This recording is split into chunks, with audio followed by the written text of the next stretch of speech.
Nice to have you here today. Yeah. Sit down and enjoy it. That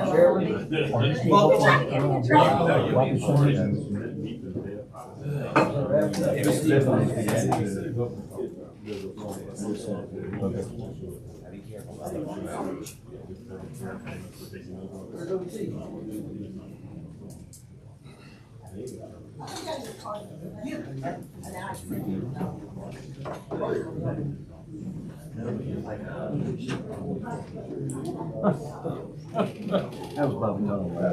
Oh, okay. No,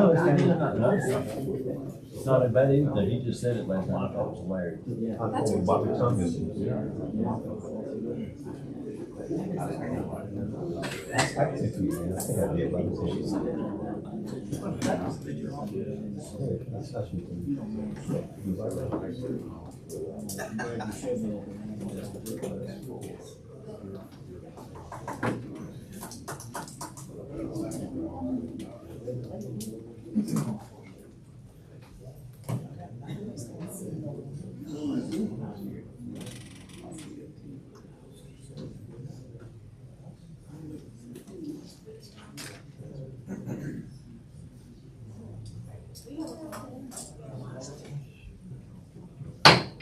Okay, please call the roll. Representative Carnes? Here. Representative Collins? Representative Moore? Representative Treadway? Here. Representative Levan? Representative Faulkner? Representative Garrett? Here. Representative Wadsworth? Representative Rafferty? Here. Representative Bose? Here. Representative Holsey? Here. Representative Stokes? Here. Representative Shaw? Here. Representative Tillman? Representative Hendricks? Representative Bernhardt? Here. Representative Baxter? We have a quorum. Okay. And, Representative Wadsworth just came in. Okay, welcome, Jefferson County delegation to 2025 version. So, we'll have a lot of fellowship in this room as the year goes by. You don't hurry up, we won't. No, you gotta build it, I know. Okay, sorry.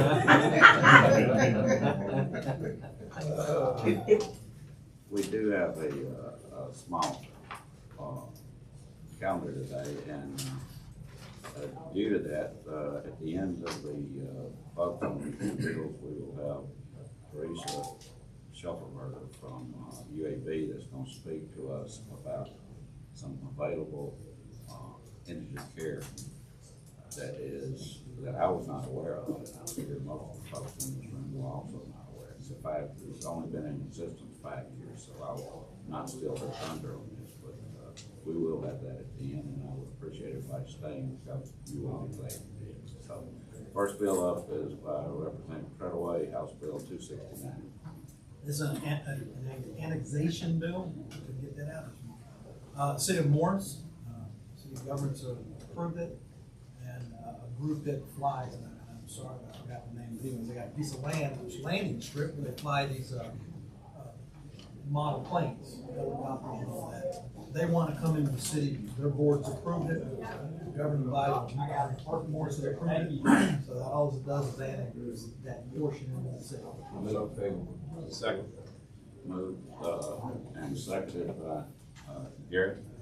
All in favor, say aye. Aye. All opposed? Very good. You're getting better.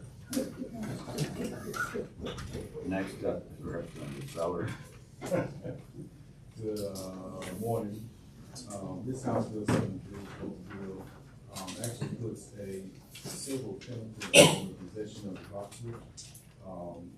If you did not know, 53% of the violent crime that happens in the state of Alabama happens between Montgomery and Birmingham. How many percent? 53%. And they make these Glock switches off 3D printers. So a person can walk around with a bag of Glock switches to sell.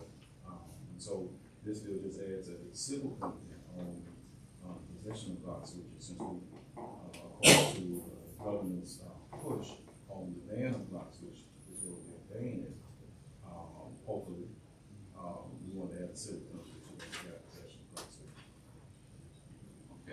questions, of the sponsor on this bill that he just explained? Let's just say the appropriate time. Okay. Mr. Chair. If I say no questions, it is the appropriate time. I would move for favorable. Second. Moved by Rafferty, seconded by Treadaway. All in favor, say aye. Aye. All opposed? Opposed. Let's do a roll call vote. All right, Representative Carnes, Yes. Representative, Hollis, Moore, Treadaway, Yes. Devan, Faulkner, Garrett, Yes. Wadsworth. No. Rafferty, Yes. DeBose. No. Halsey. No. Sellers. Yes. Shaw, Yes. Tillman, Hendricks, Springart. No.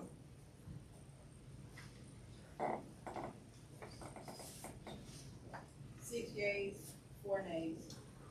Okay, the bill is passed for the favorable support.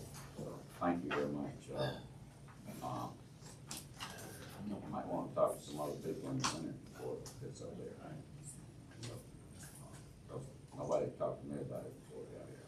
I had no resistance to that, so. Okay, now we will have, Teresa, please come up to the podium there and give us a brief overview.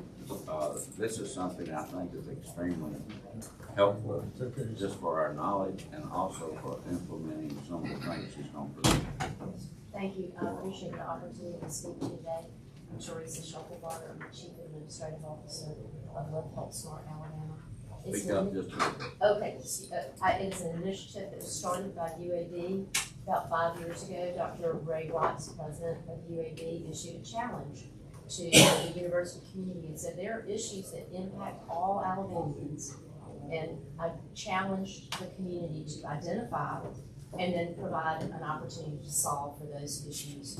Over 70 different options were presented to Dr. Watts, and Live Health Smart Alabama, with its identification of the impact of chronic disease on Alabama's health, was what was chosen. That's important because UAB invested in getting this initiative off the ground. What's important about the numbers, and you have placed in front of you a brief presentation as well as a leave behind. The larger bound presentation gives you, there's some pictures there and they're always helpful when you're talking, you have some pictures to let you go around. But what's important about the health in Alabama is that we race to the bottom of every important health indicator that there is, whether it's stroke, whether it's obesity, whether it's diabetes, in large measure because the things we don't do. We don't eat fresh fruits and vegetables, we don't exercise, we don't concentrate on preventive health screens, those things that could address those chronic diseases. So lowering the incidence of chronic disease is the purpose of Live Health Smart Alabama. In Alabama, 14% of us have diabetes, 1 in 3 of us is obese, and over 40% of us has either or both high blood pressure and high cholesterol. So you see the opportunity that if we can harness that, the opportunity to make our Alabamians healthier. There are over 5 million of us, so we can't go one by one. We can't just say, Teresa, did you have an exercise this morning? Are you eating properly? We've really got to look at it at a macro level. We're looking at changes in the policies and systems in the built environment, but we're focused on 4 things. We're focused on good nutrition. Do you have access to healthy food options?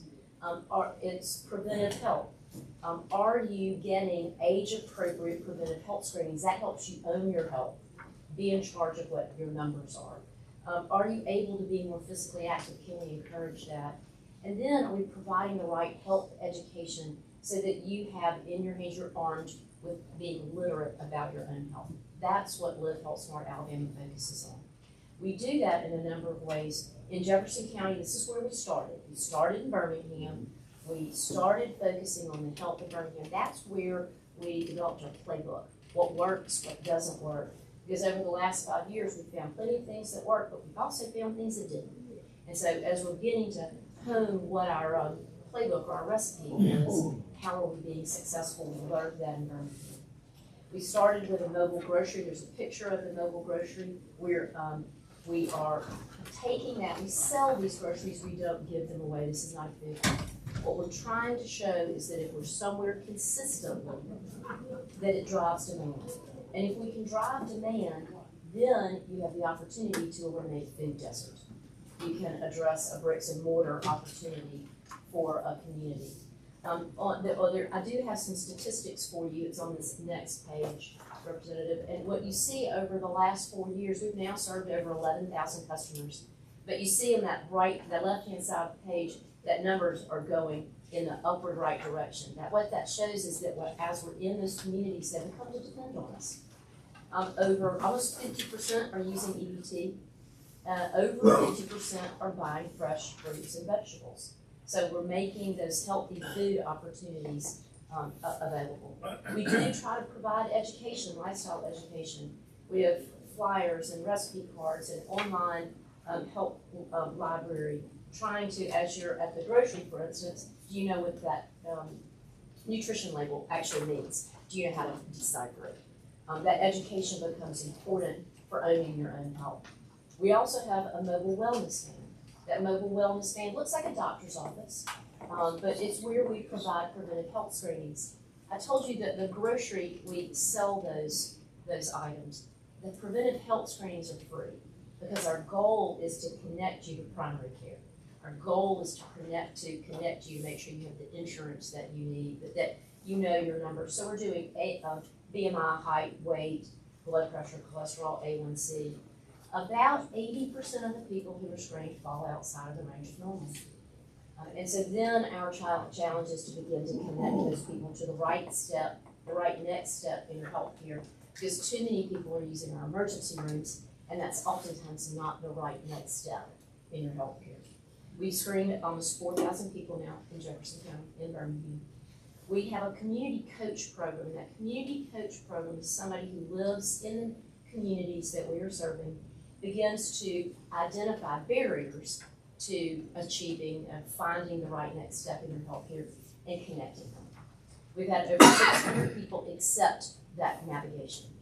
And over 300 people we've connected to primary care. If you can begin to do that preventive health care, you're not in our emergency room. I'll draw your eye to the middle numbers because this is where the rubber hits the road. Of those people that are screened, 11% have uncontrolled hypertension. They know it, but they're not doing anything about it. That's a stroke. That's a stroke that ends up in our emergency rooms around our hospitals that didn't need to happen. 20% have uncontrolled diabetes. They know they have diabetes, they're not doing anything about it. That's an amputation that doesn't need to happen. And so those are the people that we can begin to connect with, because oftentimes it's what they don't know, but the fear factor is real. And so eliminating barriers and providing guidance to that next step is very important.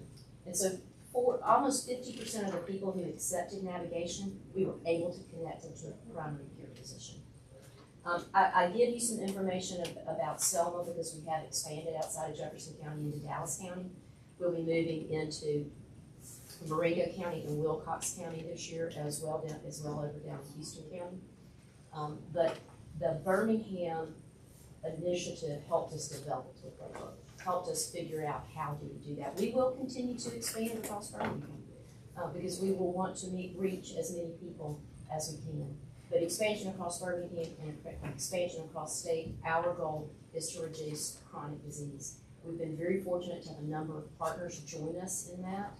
Partnerships are important because everybody has limited resources. So we find people with common goals. We extend their mission, we extend ours. We extend their dollar, we extend ours. We are more, we're being fiscally prudent with limited resources. So partnerships are important. I ask you today just to keep us in mind, to understand who we are, and to help us amplify who we are, because we've got to get to 5 million people now, because we want to make a dent.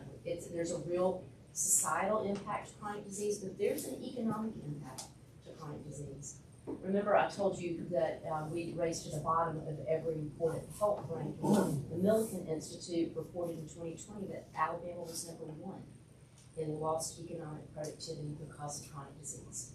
We want to flip those numbers. I appreciate the opportunity to speak to you. I wanna leave a couple of minutes for questions, because when I heard about this, I was shocked and felt like our group needed to hear this, because this is something that is a major untapped asset that is growing and could have a great deal of positive influence in our community. We just have to let people know it's available. So, anybody have any questions on? I just have a quick comment. I just want to say they've done amazing work in my district, and they've worked with community leaders and community members. They don't just go in saying look the best. They're actually working. It's very holistic. So thank you for all you do in District 54. Mr. Chairman, I also just want to say hello to my good friend Teresa, and the great job that you do. Your passion for this is evident, and appreciate all the work that y'all do to make our the Birmingham community that we all represent better. Yes. So can we go online and get the schedule of where the mobile units are? You can, but both units, the schedule is in Birmingham, we schedule about 6 months out. So, When and do you those, schedule 6 months out, like appointments? well, we do take appointments, but we schedule Oh, where it's location, gonna be. where we're gonna be. So is it somewhere every day of the week? It's somewhere Tuesday, Wednesday, and Thursday of every day. You know, I told you, we've learned things over the years. What we found is that nobody really wants to get a health screening on Friday. So we concentrated our efforts on Tuesday, Wednesday, and Thursday. We do, High traffic days. exactly. And then some Saturdays, because we do try to attend community events. And there's just one of each of these, like there's one wellness unit and then one of the grocery store unit. Yes, we have purchased a second mobile grocery. It will be deployed in the Black Belt. We have a partnership with Bill Memorial in Demopolis to partner with their wellness van, which gives us a second wellness van, also deployed in the Black Belt, using the processes that we developed in Birmingham. Yeah, two questions. One, you mentioned Whitfield, that's the location, of course, of the Healthcare Sciences School. So I Yes. hope will cooperate with them. That kind of leads to my next question. I know this is new and whatnot, but,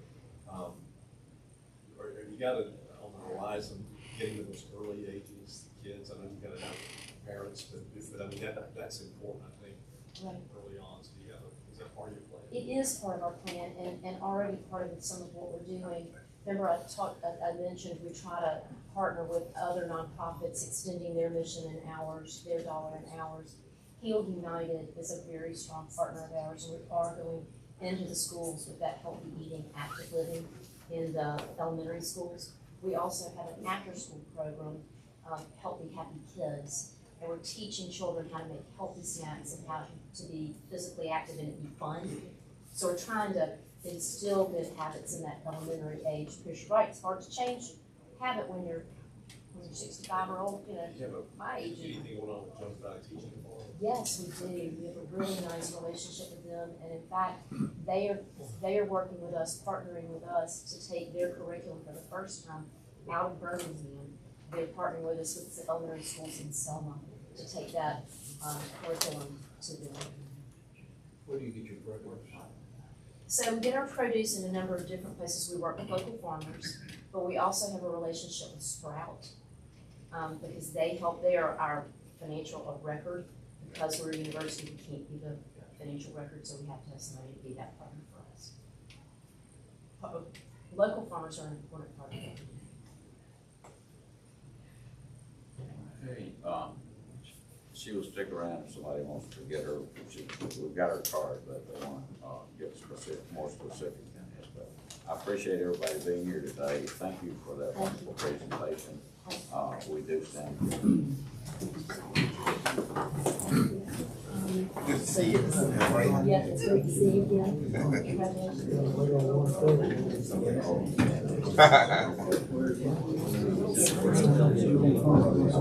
Not done that yet, but that is what we're Yeah, figure it out, bro. How you doing? I'd stop. Where we do next? I had two other people next time.